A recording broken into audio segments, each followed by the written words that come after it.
Hello, my name's Joshua Miedema. I'm a graduate student at Grand Canyon University studying for a master's in education with the goal of teaching high school chemistry and mathematics. The purpose of this video is for me to explain the personal and professional qualities that I possess that are befitting of an educator, as well as identifying areas in which I could improve prior to my first year of teaching. Following this, I'll close with what my idea of an ideal educator is in both appearance and behavior, and how ethical standards should shape that ideality. So to start, the dispositions that I possess that will make me a successful teacher, primarily that would be my dedication to ensuring students expand their critical thinking creative capacities. I feel this will contribute the greatest amount of success to me and my students. So I had worked previously as a student teacher at California State University, Fresno, teaching undergraduate chemistry. And one of the things I saw there was that students often coming out of high school lack critical thinking and decision-making skills. They lack the ability to engineer solutions to problems, even when they have the information readily at hand. So in these laboratories, we would give them open-ended questions and problems that they were supposed to solve given the information they had learned, and they couldn't do it because they were so used to this environment where they were shown exactly how to break down every single different type of problem in class. And I think that is not conducive to preparing students for the real world. I want to give students a skill that they can take beyond the classroom, that they can apply to their professional careers as well as their daily life.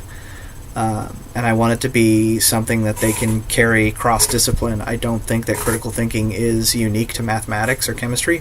I think it can be applied in every field.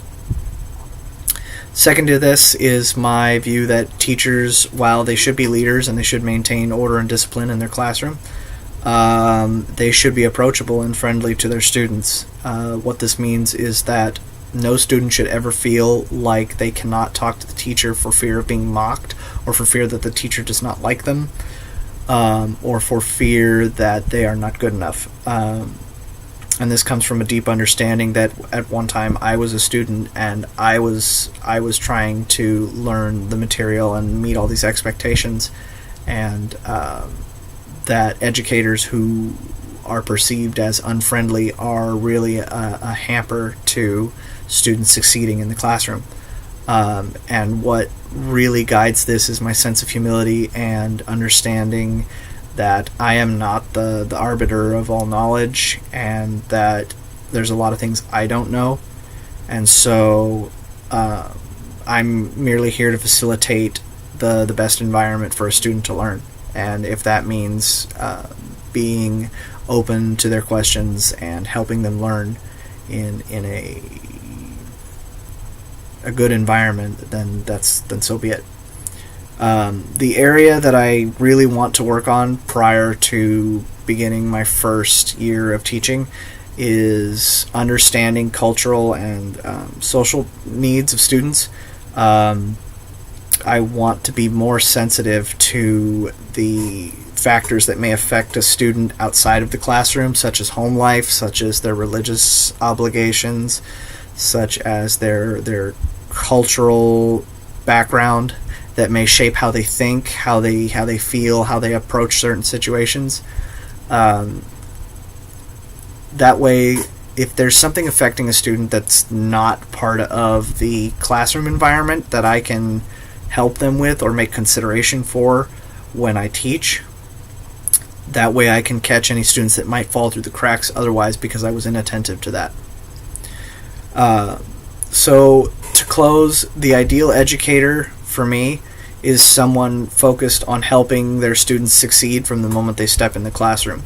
This means preparing outside the classroom as well as in the classroom, dressing professionally, not exhibiting behaviors that would set a bad example for your students, and showing genuine concern for them, being prepared when you come into class, having your materials ready, and also being an exemplary person outside the classroom, maintaining a healthy balance between social and professional life, is important, because students don't just see you inside the classroom. We live in an age where everybody can check up on you, and you have a duty to represent the school and the profession to the public.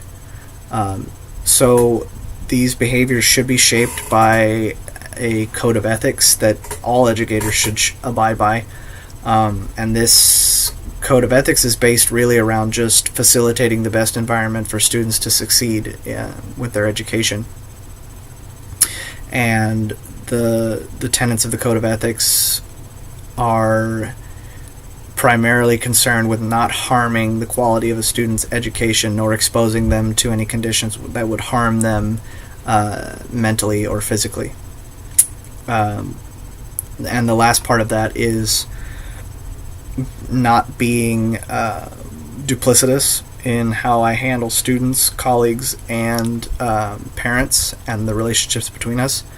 So what it essentially boils down to is doing the right things that facilitate valuable student learning.